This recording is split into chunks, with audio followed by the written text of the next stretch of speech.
Hello दोस्तों, welcome to another video. मैं are के राज।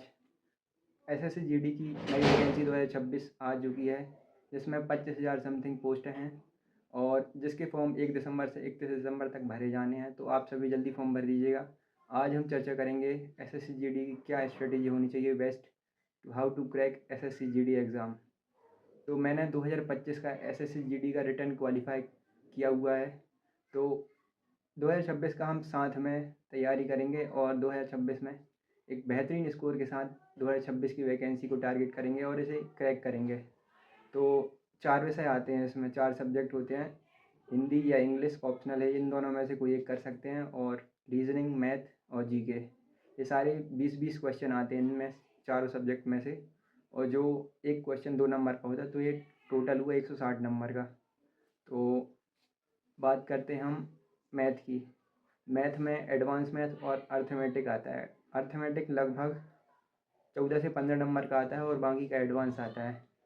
तो इसके बारे में भी हम चर्चा करेंगे। और रीजनिंग में 20 नंबर की रीजनिंग आती है, जिसमें वर्बल और नॉन वर्बल शामिल है। और इसके अलावा जीके में, जीके का पार्ट बहुत बड़ा है। उसमें polity, history, geography, economics, static GK, current affair, ये सारे सब्जेक्ट शामिल है। तो जिसकी बेहतरीन स्ट्रेटजी बनाएंगे और हम साथ में मिलकर मॉक टेस्ट वगैरह देंगे और एसएससी जीडी को बढ़िया से क्रैक करेंगे। स्टैटिक जीके में हमें बहुत ज़्यादा फोकस करना है, क्योंकि सबसे ज़्यादा क्वेश्चन स्टैटिक जीके से आते हैं। और उसके बाद हिस्ट्री, पॉलिटी, इन सबको टारगेट करना है, क्योंकि जीके का ही मेन रोल होता है इन एसएससी जीडी के एग्ज़ाम में। मैथ रीजनिंग मैं समझ रहा हूँ आप सबकी होगी, एवरेज एवरेज सबकी होगी। उसमें हमें प्रैक्टिस सेट वगैरह लगाने हैं। अगर पहले से आपकी मैथ रीजनिंग कंप्लीट है तो प्रैक्टिस सेट लगाएंगे और मॉक टेस्ट लगाएंगे और साथ में स्कोर शेयर करेंगे। आप भी स्कोर शेयर करना और शॉर्ट्स के माध्यम से मैं आप अपने मॉक टेस्ट के स्कोर शेयर करूँगा। तो आप फॉलो कर लीजिए।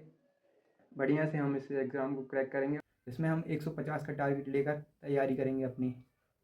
मैथ और रीजनिंग को हमें 1-2 घंटे देना ही पड़ेगा, जिसकी तैयारी करना है। जिसका अभी सिलेबस कवर नहीं हुआ है तो 1-1, 2-2 वीडियो डेली टारगेट करे, किसी प्लेलिस्ट को देख ले, प्लेलिस्ट से तैयारी करे। वो हर सब्जेक्ट की हर मतलब टॉपिक की तैयारी करे प्लेलिस्ट से। और जिसका सब्जेक्ट हो गया है, जिसका सिलेबस कंप्लीट हो चुका है, वो प्रैक्टिस सेट लगाए मैथ रीजनिंग के और डेली एक मॉक टेस्ट दे। हमें कम से कम 100 मॉक टेस्ट देने हैं एग्ज़ाम से पहले और उनका डीप एनालिसिस करना है। और हम साथ में मॉक टेस्ट देंगे और मैं अपना स्कोर शॉर्ट्स के माध्यम से शेयर करूँगा। तो आप सब्सक्राइब कर लेना, बने रहेंगे। हम लास्ट तक साथ में सिलेक्शन देंगे। तो करते हैं बात मैथ और रीजनिंग और हिंदी की, मतलब तैयारी कहाँ से करनी है। तो इनके लिए हमें प्रॉपर हमारे पास बुक्स होनी चाहिए। हिंदी के लिए तो कंपलसरी है और जीके के लिए, हिंदी और जीके की आपके पास एक प्रॉपर बुक होनी चाहिए, चाहे किसी की भी हो। आप कोई कोई भी एग्ज़ाम की तैयारी कराने वाले किसी भी चैनल की बुक्स वो भी प्रेफर कर सकते हैं। और मैथ और रीजनिंग में आपको कम से कम 17 से 18 स्कोर करना ही पड़ेगा, प्लस हिंदी में भी 17-18 स्कोर करना पड़ेगा। और तब जाके डिपेंड करता है जीके पर। जीके आपकी मजबूत होनी चाहिए, जीके ही आपको सिलेक्शन दिलाती है। तो हम जीके में 15 का टारगेट लेकर चलेंगे, जिसके लिए हमें जीके को बेहतरीन स्ट्रेटजी के साथ स्टैटिक जीके, हिस्ट्री, पॉलिटी सबको कवर करना पड़ेगा। जिसमें हम स्टैटिक जीके में उसकी एक अलग से बुक लेनी होगी और उस बुक से हम तैयारी करेंगे। अब हम बात करते हैं मॉक टेस्ट की। मॉक टेस्ट हमें कंपलसरी है देना, डेली मॉक टेस्ट लगाना ही होगा हमें एग्ज़ाम तक, ताकि 100 मॉक टेस्ट हम दे चुके हों, जिससे हमें बहुत ही फ़ायदा मिलने वाला है।